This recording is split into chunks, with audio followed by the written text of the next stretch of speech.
Hello everyone, this is Febi Jishal and welcome to a new session of EV Talk. Today we are going to discuss about one of the major component in electric vehicle, that is Vehicle Control Unit or VCU. Let's look at what is a VCU. As its name indicates, it is something which controls the whole vehicle. Let me illustrate it for you. We have already discussed this in the previous sessions. The drivetrain of the vehicle, which includes motor, motor controller, differentials, wheels, etc. Then the power control, which has a battery, PMS, vehicle charger, etc. Then the user inputs. This is where the user gives physical input to run the vehicle. That includes throttle or the accelerometer, then the brakes, steer wheels, etc. The final block is user outputs. This is where the vehicle communicates to the user through an infotainment system or the instrument cluster or any other indicator symbols. So let's take a scenario to explain. Here I am the user. I turn on my vehicle and press the accelerometer pedal. This will be an electric signal sent to the VCU. The VCU will decode the signal and tell the motor to run in a particular RPM. The RPM of the motor or the speed of the vehicle will be determined by the percentage of the pedal or the percentage of the throttle which I have given to the VCU. This is just one of the 1000 processes done by VCU.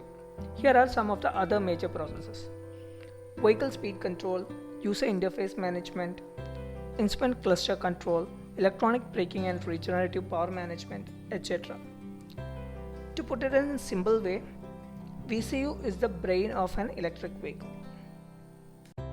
Unlike ICE vehicles, all the components in the EV is controlled by electric signals. All these electric signals will be passed through VCU. The components can talk to each other and coordinate for a better performance. If we teach the VCU to operate without a user input, it will result in autonomous vehicles. The smart features in the modern EVs like autopilot, park assist, etc. are achieved by an artificial intelligence inside the VCU. Hence, VCU is an important component of EV. Keeping this in mind, we can classify VCUs into two: general VCU and smart VCU. General VCU will be a hardware component which will manage user inputs and output to run the vehicle. Smart VCUs are general VCUs which are having enhanced features and connected to different parts of the vehicle. General VCUs are usually incorporated into the motor controller and it acts as the brain of the EV. On the other hand, smart VCUs can be anywhere in the vehicle. It will be an embedded system which is connected to all the parts of vehicle, including the peripherals like indicator, headlight and horn.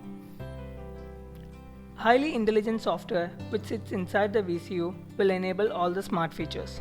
Some of the VCUs are also connected to internet and mobile applications.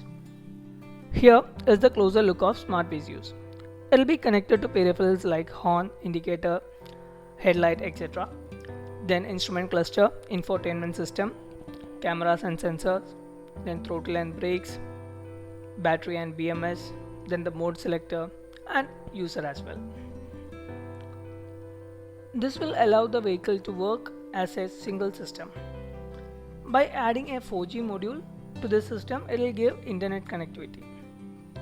And this will enable the connected environment for the vehicle. Once the vehicle is connected to internet, the possibilities are enormous. Same like our smartphone and old generation phones. Some of the revolutionary features which are already enabled in some cars are remote vehicle access and diagnostics, self-driving and autopilot with navigation, vehicle-to-vehicle communication, etc.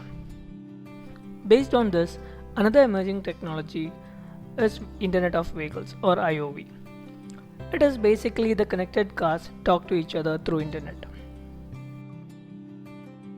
I hope this video gave you a basic understanding of what is a VCU.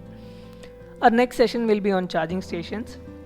And to watch our previous videos, the links will be in the description. And if you have any queries, please reach out to us on our Instagram handle. Thank you everyone. See you in the next session.